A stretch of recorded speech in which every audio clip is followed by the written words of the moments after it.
부활절 그러면은 항상 우리의 머리에 먼저 떠오르는 사람이 바로 막달라 마리아이죠. 왜냐? 부활의 가장 첫 목격자요 경험자이니까. 그는 예수님을 만나기 전에는 참 불행한 여인이었습니다. 성경은 그를 두고 말하기를 7 귀신 들렸던 사람이었다. 그 한마디 속에 인생의 모든 불행한 상태가 다 녹아 배어있는 표현입니다. 어디 몸이 불편해도 문제가 보통 문제가 아닌데 7 귀신 들렸다는 말 자체는 완전히 제정신이 아닌 사람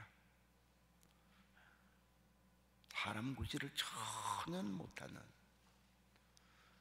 가족들로부터도 애물단지로 여김을 받아서 저것이 왜 차라리 죽지는 않나 그렇게 여김받을 정도로 이게 통제불능의 상태였던 정신병자를 두고 한 말이었죠.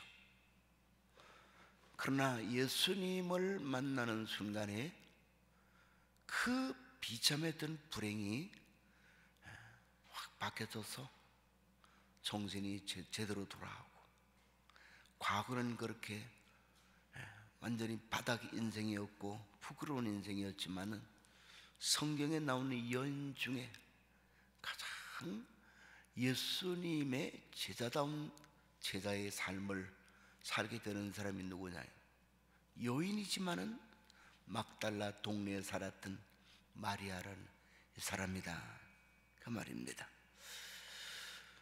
그런 은혜를 가지고 그의 믿음은 독특하게 예수님을 타의 추종을 불허할 정도로 사랑하고 존경하고 따르고 섬기는 중심이 있었기 때문에 비록 예수님이 죽으셔서 무덤 속에 들어갔지만은 안식일이라는 통제의 날, 그날의 시간이 풀리는 시간인 밤을 넘기는 새벽녘이 됐을 때, 우리처럼 이 정도 새벽이 아니라 더 훨씬 새벽이에요. 아마도 굳이 시간을 따진다면은 새벽 2, 3시에 해당이 되는 거지.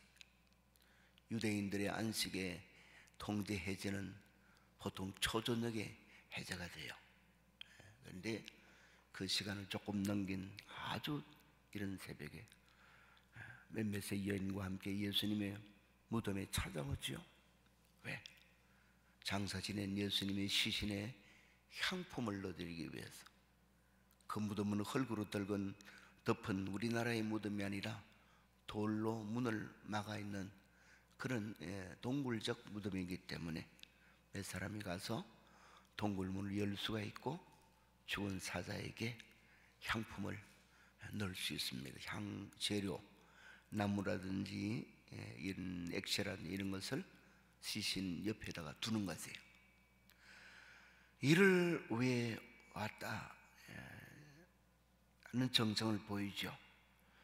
그래서 이제 예수님을 가장 먼저 만나는 여인이 되는데, 한마디로 우리가 조금만 마리아의 이 행적을 더 추측을 해보면은 아마도 마리아는 그 안식을 지난 예수님의 무덤에 오는 시간부터 그 눈에는 주체할 수 없는 눈물이 흘렀을 거예요. 그래서 무덤가에 와가지고 보이는 모습도 계속 우는 거예요. 왜 그러냐? 그 가슴에 충격적으로 찍힌 예수님의 형상 때문에.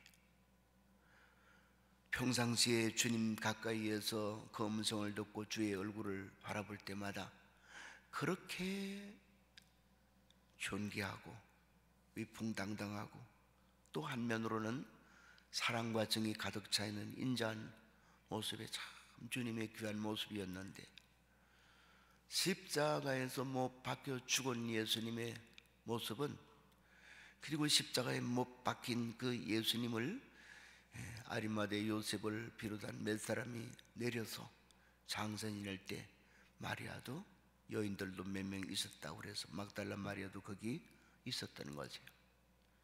무덤에 장사하는 그 시간까지 마리아의 눈에 비춰진 예수님의 모습은 이루 표현을 할 수 없는 참혹한 형상이었죠. 머리끝으로부터 발끝까지는 찢기고 상하지 않은 부분이 하나도 없고 온 얼굴로부터 발끝까지는 피가 낭자한 모습. 마리아의 평생에 그런 처참하게 죽은 모습은 잊을 수가 없는 거지. 누구든지 마찬가지. 그런 모습을 보면은 여기에 사진이 찍혀버려요.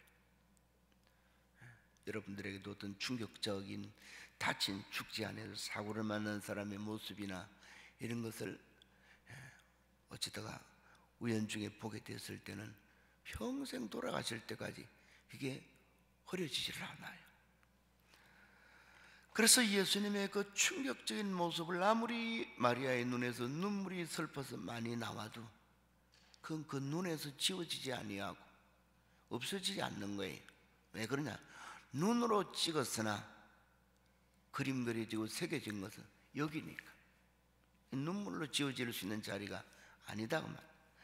자, 그래서 오늘 우리 본문에 바라보니까 이런 눈물을 흘리면서 예수님의 무덤가에까지 왔었는데 무덤 문은 열려 있고 그 무덤 안을 쳐다보니까 예수님이 시신이 없는 것이에요. 그렇지 않아도 이 슬픈 눈물을 주체하지 못하는데 시체까지 아무리 살펴도 없어서 더 놀라움과 충격의 눈물이 흘러내리고 있을 때 여기 천사가 예수님이 누웠던 아래 위에 각기 하나씩에서 두 사람이 있고 그들이 마리아를 향해 들려주는 음성이 있습니다. 여자여 왜 우느냐? 그 음성을 들은 마리아는 대답하기를 얘가 사람들이 예수님의 시신을 어디다 둔지 몰라서 찾고 있습니다.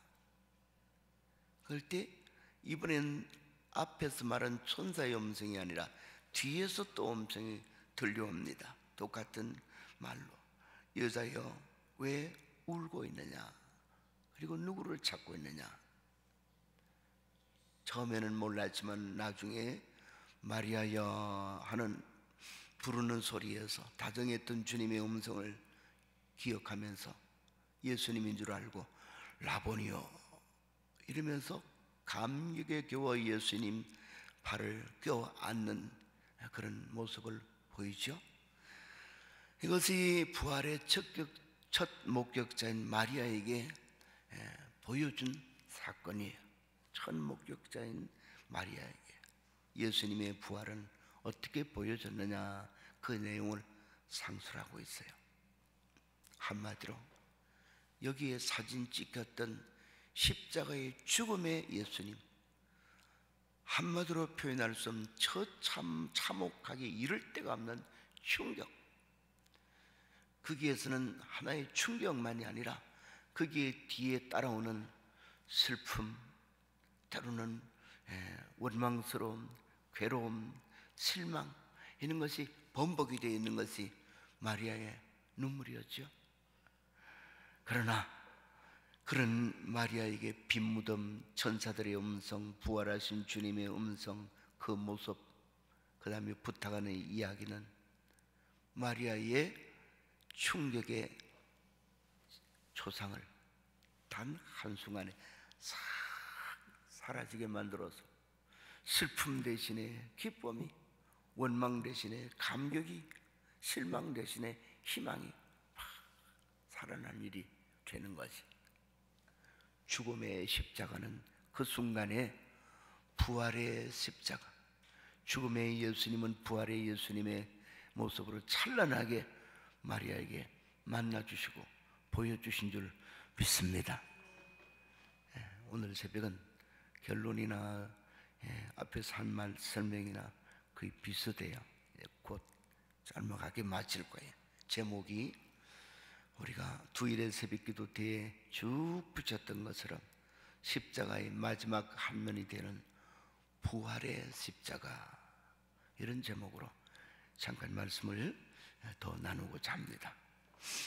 그러며 마리아의 예수님 만나기 이전에 십자가는 글자가 들어 죽고 또 죽고 죽어도 이 세상 누구와도 비교할 수 없는 저 참하고 참혹한 예수님의 죽음이, 여기에 사진이 꽉 찍혀서 그만 생각하면은 길을 가면서도 눈물이 쏟아지고 무덤에서도 예수님 시신이 안 보이니까 실망감이 더 짙어져서 울고, 그런 상태에 있었지요. 그러나 부활의 예수님을 만나면서 이것은 바꿔지는 거지요. 죽음의 십자가 아니라 살아난 십자가로, 부활의 십자가. 사랑하는 성도 여러분, 이제 우리의 생애, 우리의 삶에도 부활절을 맞이하면서 반드시 이런 전환점이 있게 되기를 바랍니다. 그러면은 부활의 첫 목격자인 이 막달라 마리아에게 하나님께서 보이신 부활의 내용이 뭐냐, 이거. 부활의 십자가의 실제 내용이 아까도 말한 것처럼 말할 수 없는 슬픔이 기쁨으로 바꿔지고, 절망감은 희망으로 바꿔지고, 원망과 불평은 감사로 바꿔지게 하는 이 부활의 십자가가 어떻게 비춰졌느냐, 세 가지죠. 오늘 성경 그대로 바라보니까 빈 무덤이었어요. 모든 사람은 장사 지낸 바 되면은 누군가가 옮기지 아니하면은 그 자리를 스스로 걸어 나올 수가 없지요. 그냥 그 자리에 있어야 되는 거지. 이제는 누구의 명령에 의해서 눕거나 일어날 수 있는 자가 아니라 한번 누우면은 그 자리에 장례 무덤 속에 누워지면은 나올 수가 없는 자리. 아까 우리 부른 찬송이 있죠. 154장에 마리아처럼 우리도 빈 무덤 내게 볼 수 있게 해달라. 빈 무덤 내게 보이시옵소서. 왜? 이 빈 무덤을 목격하는 이 상징적 의미가 될 수 있는 것이에요. 있었을 때 우리에게는 슬픔의 골짜기가 메꿔질 수 있어요. 예수님이 죽으신 죽음은 마리아에게는 말할 수 없는 슬픔이죠. 왜? 자기를 그 참혹한 상태에서 병을 고쳐서 여태까지 남자들 못지않게 예수님 곁에 머물며 주님의 귀하신 교훈을 받을 수 있었고, 주님이 가시는 곳에는 어디든지 따라가는 마리아가 되어서 예수님이 행하시는 큰 놀랍고 위대한 메시아의 권능을, 또 영광을 볼 수 있어서 짤막한 시간이었겠지만은 3년 그 안이니까 마리아에게는 꿈 같은 세월이, 너무너무 기쁜 그런 삶이었었는데, 예수님이 죽음으로 그것은 정반대로 누구도 메꿀 수 없고 무엇으로도 메꿀 수 없는 슬픔의 구덩이가 되어버렸어요. 어디가? 여기가. 자기 심령 전체가. 그런데 그러한 예수님을 또 확인하기 위해서 마지막 송별 예식과 같은 고인에게 향품을 넣기 위해 갔던 그에게는 무덤 속에 아무리 둘러봐도 없었던 거예요, 시신이. 물론 그 눈에는 예수님 시신까지 없어졌다는 것 때문에 더욱더 놀라움과 아쉬움의 눈물이 도했겠지만은 어쨌든 이것은 충격의 사건이었죠. 있어야 될 시신이, 산 사람도 귀찮을 때가 있는데 추운 사람이 시신을 누가 치웠는지 보이지 아니한다고. 그러나 그것은 마리아의 말처럼 누가 우리 주를 어디다 데려가 숨겼는지 알지 못함으로 내가 찾고 있나이다 대답을 했지만은 사실은 누가 훔쳐가는 것도 아니고 누가 옮긴 것도 아니고 주님이 살아나셔서 걸어 나오신 줄로 믿으시길 바랍니다. 빈 무덤은 다른 말로 하면은 죽은 자가 있는 자리에 주님이 있을 수가 없는 거지. 왜? 산자가 됐기 때문에. 이 사실을 가지고 우리에게 빗대어 주해 주시는 성경 교훈이 많이 있어요. 죽은 산자여 죽은 자들 가운데서 어찌하여 내가 있느냐, 이런 교훈도 주는 말씀이 있죠. 우리 그리스도인들은 영적으로 산자가 됐는데 이 세상 죽은 사람들처럼 죽은 행실의 자리에 있을 때는 우리를 향해 하나님은 말씀하기를 너희가 어찌해서 죽은 자들 가운데 누워 있느냐, 너희는 이미 예수 그리스도를 통해 산자가 되어 있지 않느냐, 거기에서 나오라, 그렇게 교훈을 하기도 해요.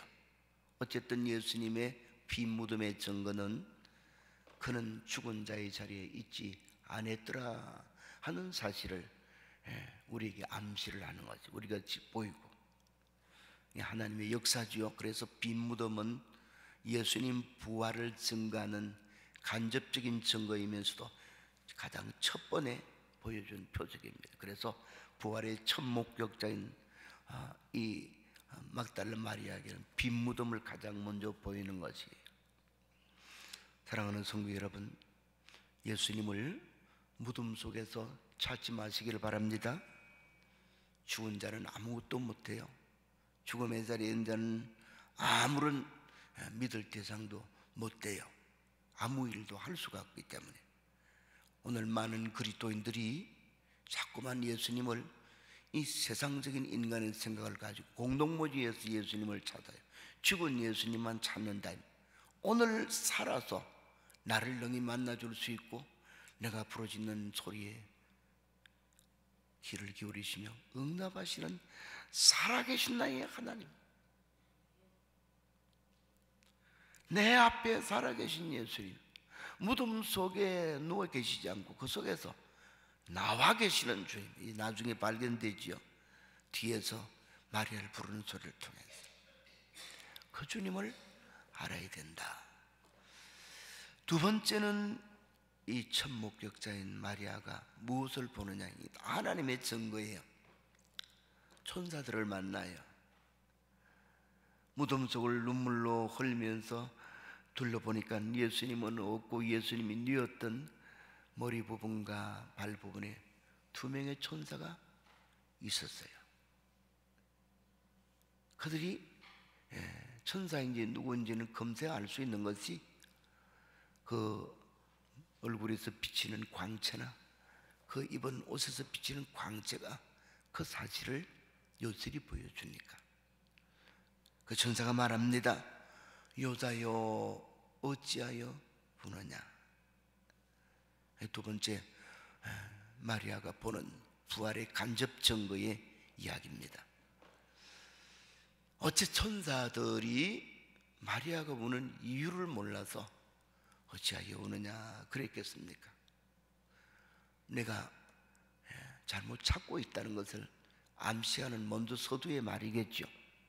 어찌하여 우느냐? 왜 아직 예수님이 십자가에 못 박히시기 전에 내가 사흘 만에 부활하리라 했던 말을 기억하지 못하고 이렇게 눈물이 범벅이 돼서 여기까지 달려오고 지금도 눈물이 앞을 가리는 상태에서 무덤을 둘러보면서 울고 있느냐 그 말이에요. 여기 요한복음에 나오는 이 천사들의 음성은 다른 복음서 누가나 마가에 보면은 천사의 말이 한마디 더 나와요. 그는 여기 계시지 않고 살아나셨느니라. 요한복음에는 그 뒷말미가 생략이 되어 있어요. 천사가 증거하기를 살아나셨다. 그래서 여기에 누워있는 것이 아니라 밖으로 나가셨다는 거예요. 밖에 계신다는 거죠. 놀라운 체험이지요. 하나님의 천사를 아무나 봅니까? 막달라 마리아 아마도 천사들을 만나고 천사의 음성을 듣는 것은 여기가 처음이었을 거예요. 혹한 다른 사람들은 여러 다른 상황에서 천사가 자기들을 도우시고 이끌고 또 어떤 음성을 들려주고 그런 경험들이 있습니다만은 막달라 마리아에게는 신비한 하나님의 심부름꾼들의 증거를 들었다 그 말이에요. 여러분, 하나님의 말씀은 신비 중에 직접 들려주는 하나님의 음성도 있지만은 때로는 천사를 통해서, 때로는 천사가 아닐지라도 이 땅에 있는 주의 종들을 통해서, 신실한 믿음의 사람들을 통해서 성경에 이미 말씀하신 것을 가지고 우리를 깨우쳐주는 의미에서 들려주는 신비한 일도 있다는 것을 잊지 마시기를 바랍니다. 그래서 오늘날 같은 경우는 교회에서 교육자인 목사가 말씀을 준비해서 말씀을 전하는 것은 목사의 종교 철학, 목사의 개인의 사상, 그런 것이냐요? 그럴 수 있어요. 그런 사람들도 있어요. 그러나 영혼이 살아있고 신앙 양심이 바로 된 자면은 설교를 개인 종교 철학을 논하고 자기의 사상과 이념을 말하고 쓸데없는 세상의 문학의 작품을 빌려서 문학적인 수사 용어를 가지고 사람을 웃기고 울리면서 인기 끌려고 하는 장난질, 신앙 양심이 있는 사람이라면 해서는 안 되고 할 수가 없어요. 그것은 하나님의 사랑을 받는 것도 축복을 받는 것도 아니고 정반대로 하나님의 진노를 사지요. 왜? 말씀 사역자는 흔히 그 사역의 내용을 한문으로 딱 정리하면 성음 전달자예요. 거룩한 음성을 전달하는 역할을 하는 자가 설교자이지 다른 헛소리에서는 안 된다. 그래서 성경을 그대로, 성경의 진의가 때로는 어려울 때는 풀어서 어찌든지 하나님 말씀이 말씀으로 전달되게 하기 위해 이루어진 하나님 말씀도, 이룬다는 예언의 말씀도 전하는 일을 함으로 그것이 무엇이 되느냐, 바른 복음 전도자가 되는 것이죠. 사랑하는 성도 여러분, 이 부활절을 계기로 우리는 말씀을 듣는데 새롭게 변화가 되어야 됩니다.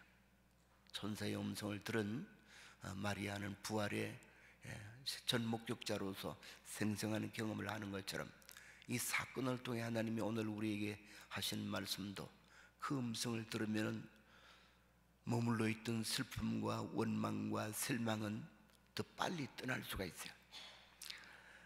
자, 그러는 시간인가 그 다음에 또 한 음성, 뒤에서 들려오는 음성을 이 마리아가 시간적인 차이가 얼마 되지 않게, 어쩌면 1, 2분도 되지 않아서 듣게 되죠. 결정적인 부활의 세 번째 마지막 체험을 말하는 것입니다. 하나님께서 마리아에게 보여주는 것, 우리에게 상징하는 의미가 있죠. 뒤에서 마찬가지로 이렇게 묻습니다. 어찌하여 울며 누구를 찾느냐 그랬어요. 그러니까 천사의 질문과 비슷하니까 마리아는 뒤를 돌아보지도 아니하고 아마도 내 뒤에 천사이거나 안 그러면 이 공동묘지를 관리하는 동산직인 줄로 알고는 오늘 본문에 보니까 누군가가 내 주의 시신을 옮겨가서 보이지 않는 것 같습니다. 혹시 당신이 알고 있다면, 당신이 어디다 두었다면 내게 알려주십시오. 그럼 내가 그분의 시체를 내가 모시고 가서 내가 따로 다른데 장사를 치겠습니다. 그랬더니 그 다음에 음성이 들리기를 마리아야 그랬어요. 안 돌아봐도 이제는 알 수가 있어요. 늘 듣던 음성이니까. 3년 정도 예수님을 따라다니면서 기가 먼저 익숙해져서 아는 것처럼 집에서 키우는 가축들도 자기 주인의 발자국 소리도 다 알아요. 저 1층에 오는데 2층에 있는 바둑이가 벌써 펄쩍펄쩍 뛰고 길을 쫑긋하고 멍멍 짖고 야단이에요. 왜? 하도 익혀졌으니까. 마리아도 이미 익었죠. 그 사랑하는 주님, 남보다도 독특하게 사랑했고 존경했던 주님의 음성이니까. 그래서 그는 주님의 줄 알고 즉시 돌아서면서 라보니요 그래. 이 라보니라는 말은 랍비라는 말의 존칭어입니다.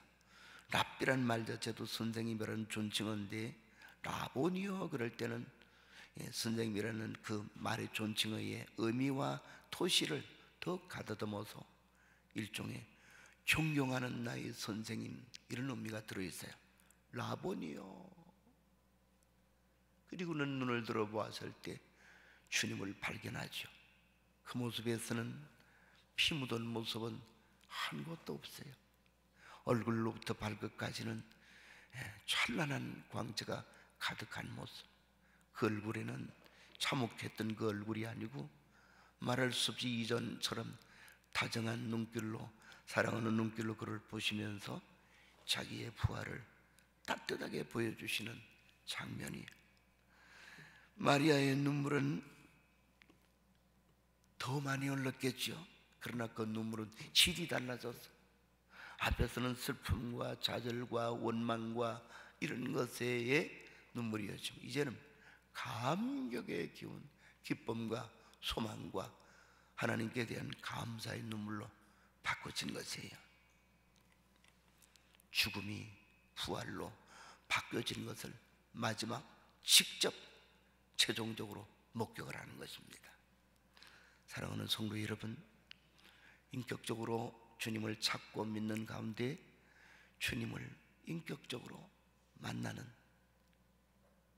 부활의 체험이 꼭 여러분의 신앙생활에 있기를 바랍니다.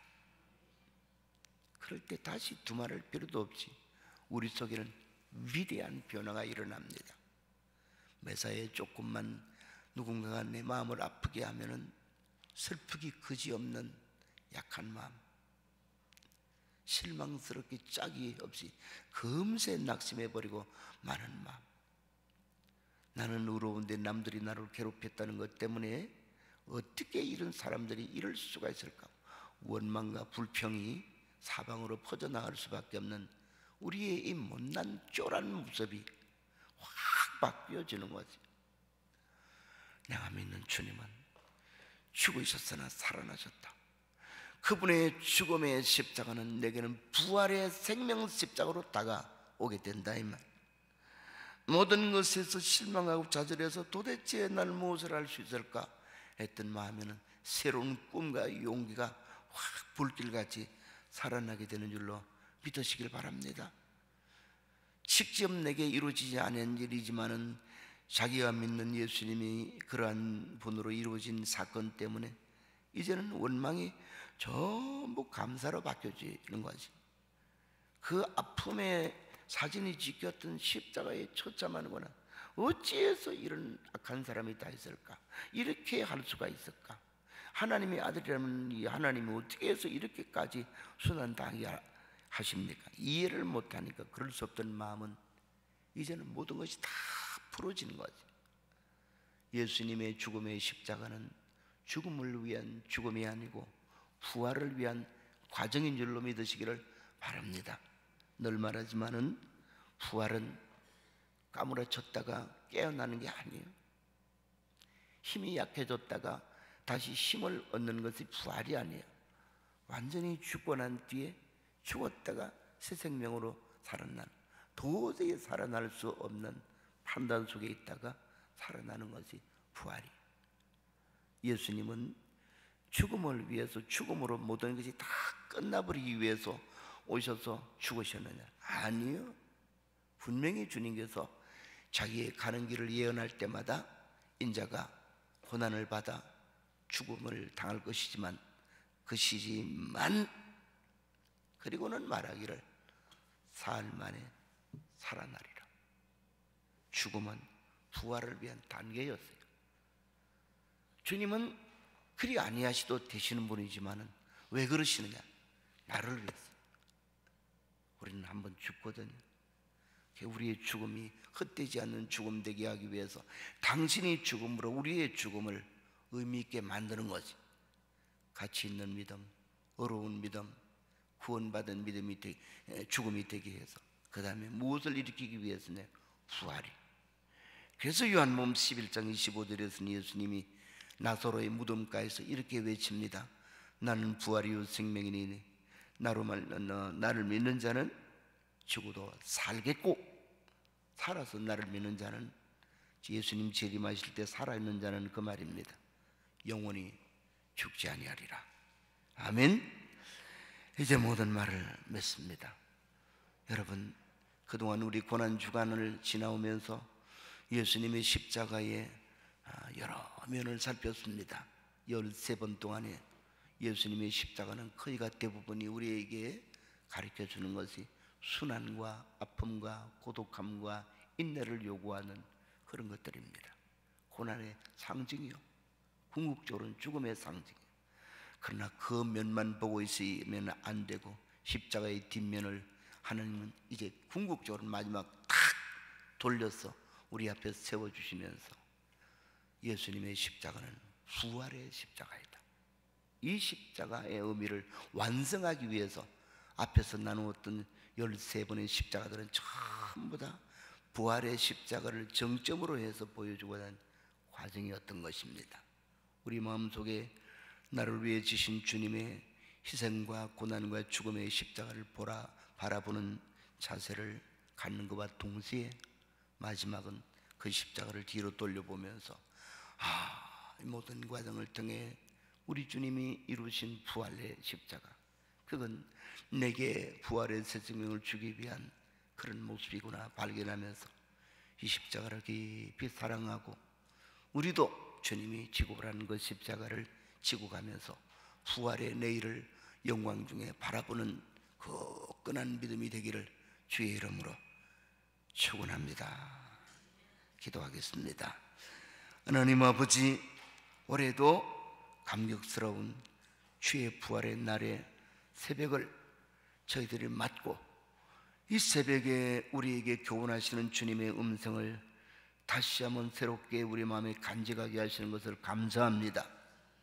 오늘 새벽에는 부활의 첫 목격자였던 막달라 마리아가 예수님이 부활한 그 무덤가에 오기 전까지는 예수님의 처참하신 죽음의 외적 모습을 바라보고 그 마음의 슬픔과 그 마음의 아픔과 고통과 원망스러움과 실망스러움으로 인하여서 눈물을 주체할 수가 없었지만 예수님이 살아나신 빈 무덤, 천사들이 전해주는 그는 여기 계시지 않고 살아나셨다 하는 천사들의 메시지를 접하고 마지막으로 부활한 주님께서 따뜻한 사랑의 음성으로 마리아야 하는 그 음성을 듣고 예수님을 바라보고 예수님을 발목을 껴안으면서 그의 눈에 흘렸던 눈물의 의미는 슬픔이 아니라 기쁨으로 바뀌어졌고 실망이 아니라 새 희망으로 바꿔졌고